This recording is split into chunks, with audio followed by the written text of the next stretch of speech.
Continues today in Queens, New York. Second round, that's at 1 p.m. Eastern and 7 p.m. Eastern on ESPN and ESPN2. Meanwhile, a federal judge let the air out of Deflategate Thursday, erasing New England quarterback Tom Brady's 4-game suspension. U.S. District Judge Richard Berman said NFL Commissioner Roger Goodell went too far in affirming punishment of the Super Bowl winning quarterback. The written decision frees Brady to prepare for the September 10th season opener against the Pittsburgh Steelers. That's in Foxborough. Shannon, let's start with you. What impact will this decision have on the Patriots season? I think they're the favorite in the AFC. I mean, I think Rob Gronkowski is the second most dominant player in the National Football League behind J.J. Watt. He is spectacular. Julian Edelman has carved out his niche. He's Tom Brady's favorite guy. He's going to get 100 catches. Amendola, if he can stay on the field, you know, he get nicked up from time to time, but he's a solid receiver. The running game by committee is going to be Gray one week, it's going to be Blunt the next week. The thing that concerns me, the reason why they got really, really good is that they had two corners that could shut you down. No question. And Coach Belichick and Patricia could dial up different exotic looks and could really scheme you. They could really take things away from you because they were not worried. Darrelle Revis and Brandon Browner had the outsides locked down. Now, with those two guys missing, and you bring in Malcolm Butler, the Super Bowl hero, but he was a second, third corner. Now he's going to move to number one. Yep. And now your number 3, 4 corner is going to move to number 2. So now you got new guys coming in, and they're 5 and 6 guys. So the only thing concerns me is their defense, but they might struggle a little early. But if you know anything about a Coach Belichick team, as the season progresses, they progress. So I'm not worried about the Patriots. They're going to be what they normally are, 12-4, 13-3. The irony of this question is I had already picked the Patriots to win the AFC and get to the Super Bowl even if Brady missed the first 4 games. Wow. So I think I better stick with that. That's all in. I think I'm okay. You had a lot of confidence in Garoppolo, huh?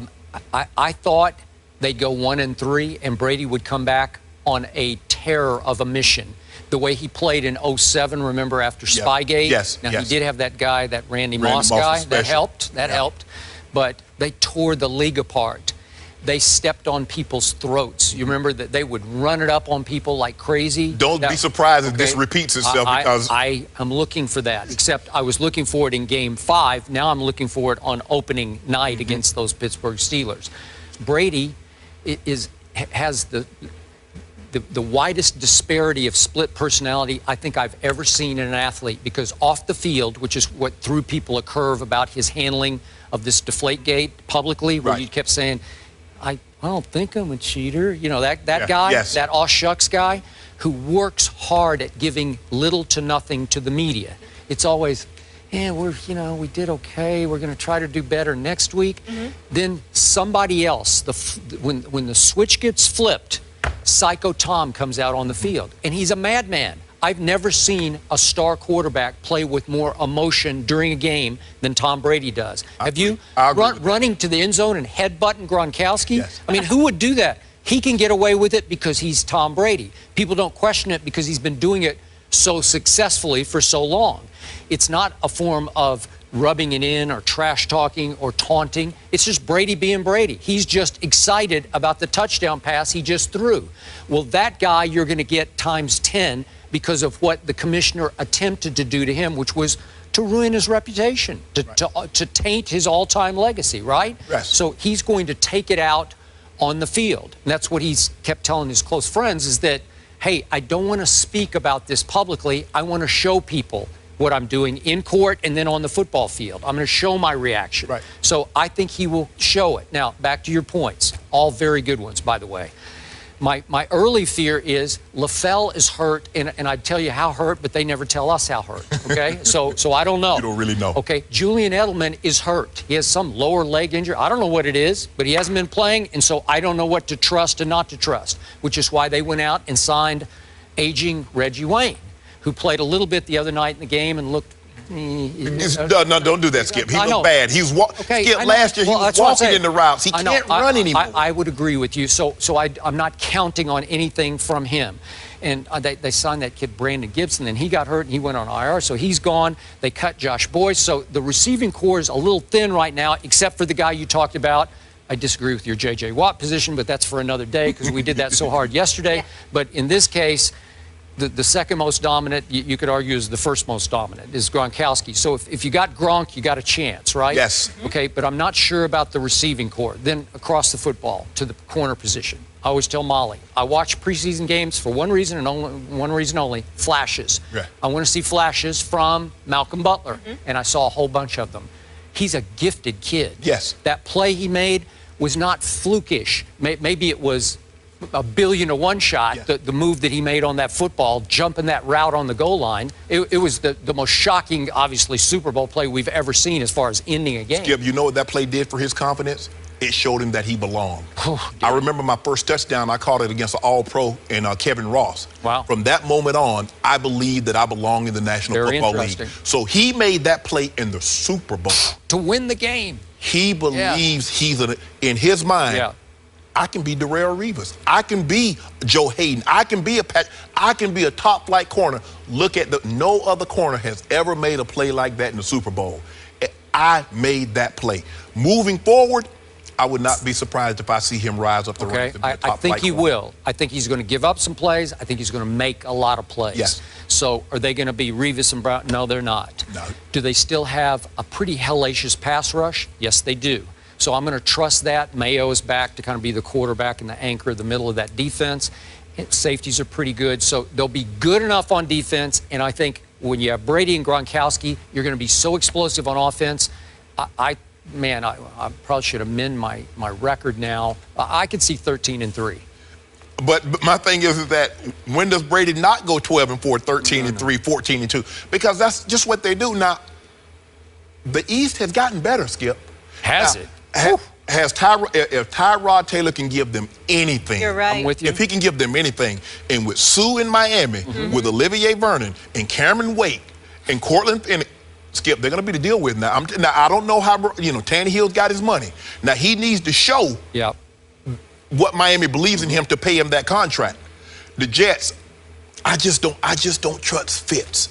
Because I've seen him, and he's got a lot of money in Buffalo, and then he was in Texas, and he was all over the place. But one thing, he'll flash, and then he'll disappear. Defensively, he's not bad, but not good. But he's been in the league 10 years, and he has yet to lead the team to the playoffs. I got it. But I looked off the top of my head. He started like 54 games. He has a lot of experience. But he's not over 500, though, Skip. I got it. But I'm not making a case. But defensively, everybody in that division has gotten better.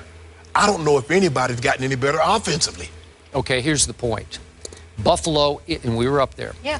That's a loaded football team. Ooh, deep and loaded. In all phases of the game. The New York Jets, that's a loaded football team, especially on the defensive side. Yes. Loaded team, and Todd Bowles will do great things as a quasi-defensive coordinator. I mean, he's the head coach, but he can really coach defense.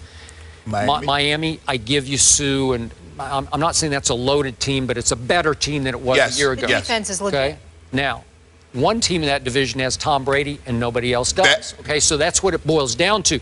I'm not a Ryan Tannehill guy. Not sold. You gave him your big money. You're kind of damned if you do, damned if you don't. How do you replace Ryan Tannehill? Can you do better than him? Well, maybe, but will he ever get you home? Will he get you to the promised land? No. That's my opinion. And that's the thing that concerns me is that while these teams have gotten better defensively, and yeah, maybe they can slow Tom to a certain degree, but can they score? Can they score enough points? Yep. Because all it takes is Tom to get hot in one game, and he can light you up for 40 points. I agree. Can any of these other teams score that many points? Okay. So here's my last point. We didn't bring him up because nobody cares except maybe me and some Patriot Nation fans.